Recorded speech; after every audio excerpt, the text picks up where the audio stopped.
Mostly clear and mild.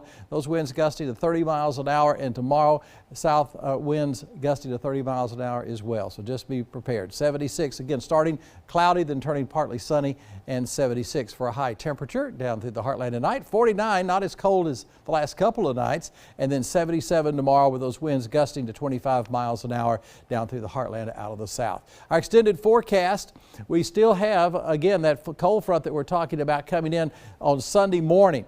Had to take out the rain chances Saturday night, but we upped the rain chances for Sunday. Cloudy skies, 50% chance for rain on Sunday, and windy. We'll see northerly winds 25 to 30 miles an hour on Sunday. So it'll be a little bit of a chill in the air, even though we'll be at 61.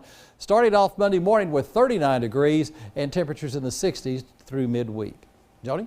All right, thanks, Sam. So those cooler days are ahead like we just saw.